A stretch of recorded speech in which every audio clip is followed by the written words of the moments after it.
Mr. Vineet Agarwal. As you briefly highlighted the role of ASSOCHAM in strengthening India-Singapore relationship, may I request Mr. Neeraj Bhagat, Director, NPC Advisors Private Limited, to give remarks. And also, given his vast experience in the field and also the knowledge of also for investors and their reactions towards the pandemic. Mr. Bhagat, what do you think about the investment directions and possibilities would be in the post-COVID-19? And what would be your advice to the Singapore investor for facilitating their investment in India? Over to Mr. Bhagat, sir. Thank you. Thank you, Mr. Dorairaj, for the introduction. First of all, it's an honor to be part of this webinar and speaking the opportunities given by ASSOCHAM to speak at this webinar. So as already discussed with the previous speakers, there are a lot of opportunities between India and Singapore. And now I will discuss something about the opportunities for the Singapore companies that are looking to invest into India. Now, I'll just share some statistics between India and Singapore. Now, Singapore is the 8th largest source of investment in India and the largest among the ASEAN members. When you see the bilateral trade between India and Singapore during the fiscal year 17-18, there was almost a bilateral trade of $17 billion, which increased to $23 billion during the fiscal year 19-20. And during COVID also, when all the economies across the globe are facing problems, there was a bilateral trade of almost $7 billion during the first 5 months of the fiscal year 2020. And it is expected that before end of the fiscal year 2021, there could be a bilateral trade of around $27-28 billion. It's a good sign considering that COVID is also in place. Now I will discuss, throw some lights on the FDI statistics. With the fiscal year 19-20, the Singapore invested almost $14 billion into the India as an FDI. And during the fiscal year 2021, first 3 months, there was a FDI of almost $1.8 billion from Singapore. And you can see from right from after opening of the economy by the India and signing of a CISA agreement, the FDI is continuously increasing from Singapore to India. And it's a good sign, and it's good sign and development for both the countries. Similarly, you'll be surprised that when the Indian issuers they issue their bonds outside India, 80% of the bonds are issued on and listed on the stock exchange in Singapore. That is because of the conducive business environment in both the countries.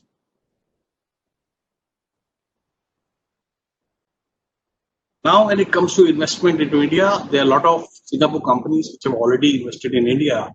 And as per the record, there are almost 440 companies from Singapore which are registered in India, which include 2 banks, a major one being DBS Bank.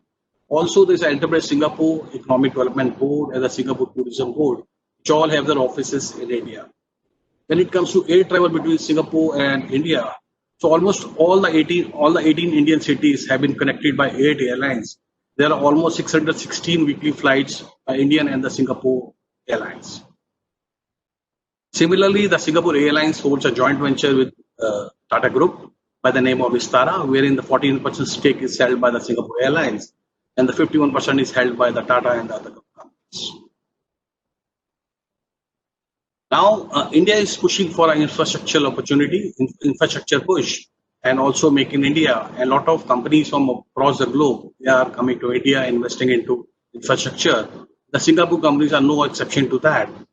Just to name a few, the Temasek Holding, which is a Singapore government fund, has invested $400 million in National Infrastructure Fund of India in 2018. Similarly, a lot of Singapore companies are developing Amaravati, which is a new capital city of Andhra Pradesh. Just to give a brief background, Andhra Pradesh and Telangana were one state, and they were segregated into 2 separate states. And Hyderabad, which is our current capital of Telangana, used to be capital of Andhra Pradesh.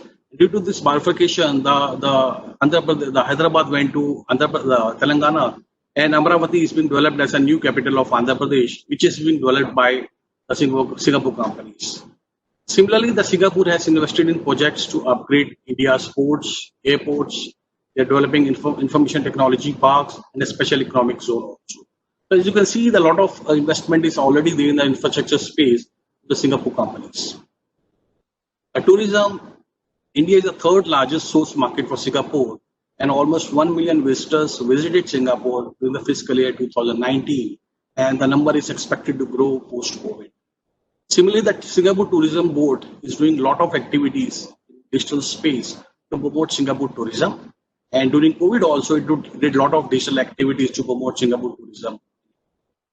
Similarly, to lure more Indian travelers to visit Singapore and to attract Singaporeans to come to India, the Singapore Tourism is also organizing an 8-city tour of Indian cities, which will promote the culture and promote the economy and promote the business relationships between the two countries.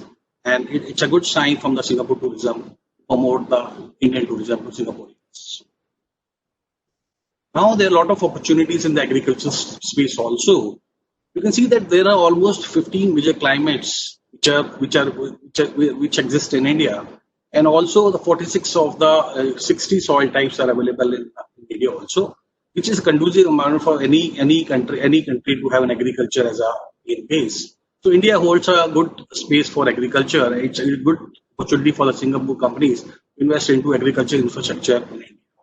Similarly, the India holds a name as the largest rice supplier to Singapore, along with the fresh vegetables and the dairy products.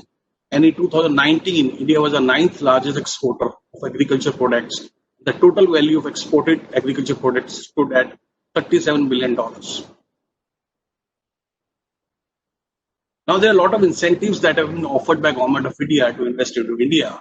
The major one being the sovereign funds. Any sovereign funds, if it invests into infrastructure projects in India, so they are given 100% tax exemption till 2024 on any income that could be in the form of interest, dividend, capital gain, or any form of income.